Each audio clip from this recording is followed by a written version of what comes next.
पिकं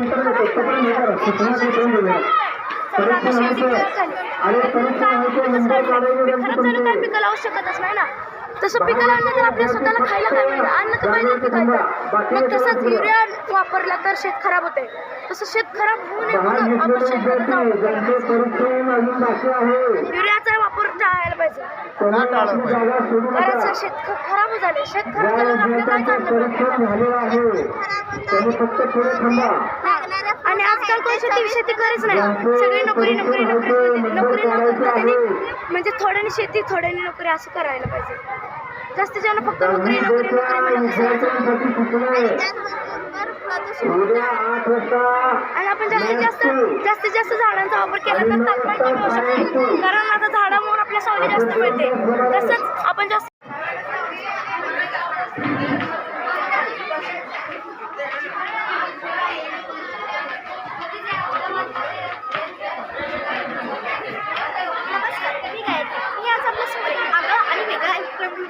माझ्या उपक्रमाचे नाव आहे सेंद्रिय एकात्मिक शेती. या शेतीत ही काही शेती नाही, हा एक उद्योग आणि एक व्यवसाय आहे. यामुळे याचं नाव मी सेंद्रिय एकात्मिक शेती ठेवलं आहे.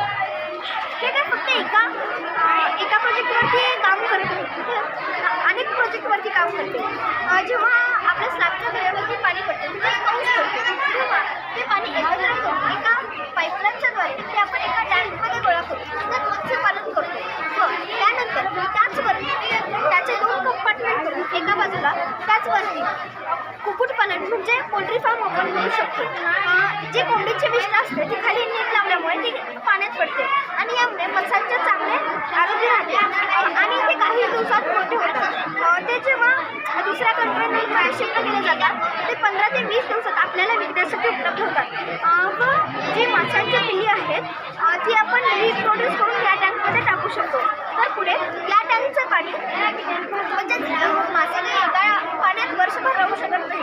त्यामुळे या टँकचं पाणी एका नळीद्वारे बाहेर काढून म्हणजे पाईपलाईनद्वारे बाहेर काढून एक बागायत तुम्ही करू शकतो. जिथे ज्या बागायतमध्ये शेवरी दुधी आणि शेवग्याची झाडे लावलेली आहेत. शेवग्याचे पाले हे कोंबड्या खातात व शेवग्याची शेंगाही आपल्याला विकता येतात. एवढंच नाही तर जे गोट फार्म असतं म्हणजे शेळ्यांना सुद्धा आपण हे पाले टाकू शकतो. आणि जे गोट वेस्ट आणि हाऊस वेस्ट असतं त्यापासून या पद्धतीचा गांडूळ तयार होतो. यामध्ये जो गोट वेस्ट आणि हाऊस वेस्ट मी 3 दिवस ठेवलेला आहे आणि त्यात 3 दिवसानंतर गांडूळ व पाणी सोडलेलं आहे. यामुळे 32 दिवसात हा खत मला तयार मिळालेला आहे.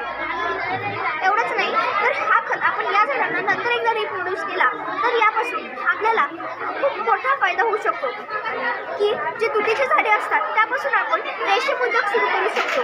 रेशीम उद्योग जे रेशीम किडे असतात ते आपल्याला काही दिवसात या पद्धतीचे कोश तयार करून देतात आणि यापासून आपण रेशीम वेगळं करू शकतो. रेशीम उद्योग करण्याच्या 2 प्रक्रिया आहेत. पहिली प्रक्रिया म्हणजे त्या किड्यांना त्या कोशातच मारून टाकूया आणि दुसरी म्हणजे त्यांना बाहेर येऊ देत्या.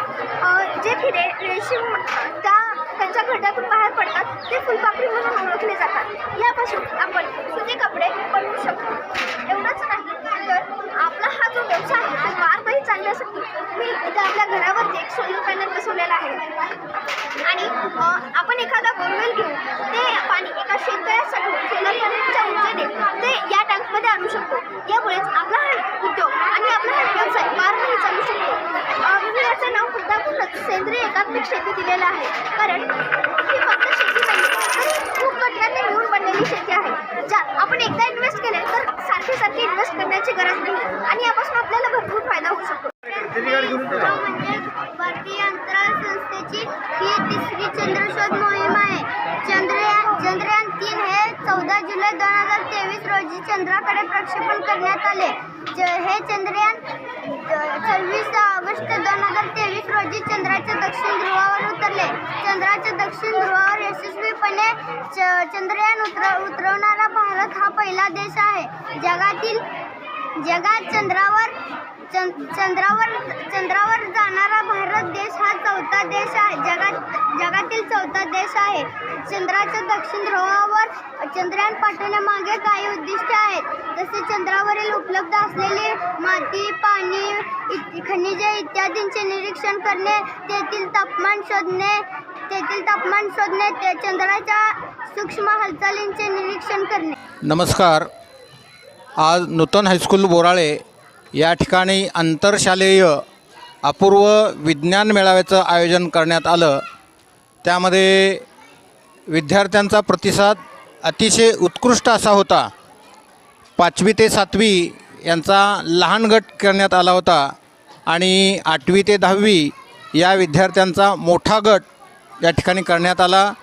तर जवळजवळ तब्बल 71 विद्यार्थ्यांनी या ठिकाणी या प्रदर्शनामध्ये आपला सहभाग नोंदवला. तर अतिशय सुंदर असं देखणं असं या ठिकाणी अपूर्व विज्ञान मेळावा या ठिकाणी पार पडला. तर या विज्ञान मेळाव्यासाठी आम्ही त्यांना मागच्या 3-4 दिवसापूर्वी काही विषय दिले होते. त्या विषयाला अनुसरून त्यांनी अतिशय उत्कृष्ट असं आपल्या मॉडेलचं, आपल्या ॲपरेटसचं या ठिकाणी सादरीकरण करण्यात आलं. साधारण हा विज्ञान मेळावा आयोजित करण्यामागचा उद्देश हा होता की विद्यार्थ्यांमध्ये, शालेय जीवनामध्ये त्यांच्यामध्ये एक वैज्ञानिक दृष्टिकोन वाढीस लागावा, त्यांच्यामध्ये एक नव उपक्रम आणि जिज्ञासा ही वृत्तीसुद्धा त्या ठिकाणी वृद्धिंगित व्हावी. त्याचबरोबर त्यांच्यामध्ये आपल्या विचाराला चालना देण्यासाठी त्या ठिकाणी त्यांच्यामध्ये एक प्रकारचं चालना मिळावी, हा एक उद्देश होता. आणि सध्याचं जे युग आहे ते माहिती तंत्रज्ञानाचं युग आहे. त्यांनी सांगितलं की science is a modern age of science. We cannot do without science. In each and every field we can use science. की साधारणतः आपण 21व्या शतकामध्ये जगत असताना प्रत्येक क्षेत्रामध्ये त्या ठिकाणी इन्फॉर्मेशन टेक्नॉलॉजी असेल, सायन्स असेल, कम्प्युटर असेल, तर याचा वापर करतो. आणि याच्यातूनच भावी एखादा वैज्ञानिक होऊ शकतो. शालेय जीवनातूनच एखादा विद्यार्थी पुढे एखादा सायंटिस्ट होऊ शकतो, चांगल्या पद्धतीनं एखादा इंजिनियर होऊ शकतो. असे अनेक छोटे मोठे प्रयोग या ठिकाणी विद्यार्थ्यांनी साजरे केले. तर साधारणतः टाकाऊपासून टिकाऊ असेल, त्याच्यानंतर आधुनिक शेतीप्रणाली असेल, तर पाण्याचं जलशुद्धीकरण असेल, असे वेगवेगळे छोटे मोठे प्रयोग या ठिकाणी त्यांनी सादर केले.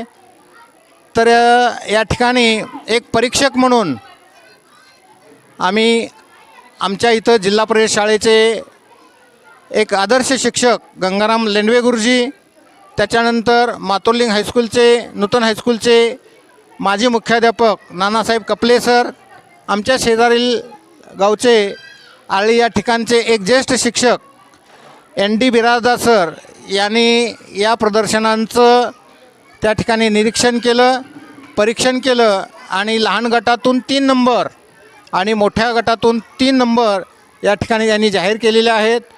लागली सोमवारीच आम्ही याचं पारितोषिक वितरणसुद्धा या ठिकाणी सादर करणार आहोत. आणि विद्यार्थ्यांना त्यांना एक चांगल्या पद्धतीनं भविष्यामध्ये जगत असताना त्याच्यापासून एक उर्मी मिळावी, असं आम्ही त्यांना एक शैक्षणिक चांगल्या पद्धतीचं साहित्य आणि सायन्सवर आधारित एक पुस्तक आम्ही या ठिकाणी भेट देऊन त्यांचा या ठिकाणी यथोचित सत्कार आम्ही या ठिकाणी संपन्न करणार आहोत.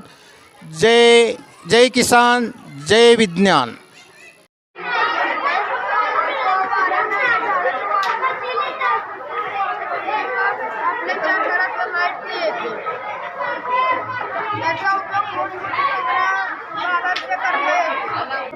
असं ओपन केलं ना, असं पाणी येते.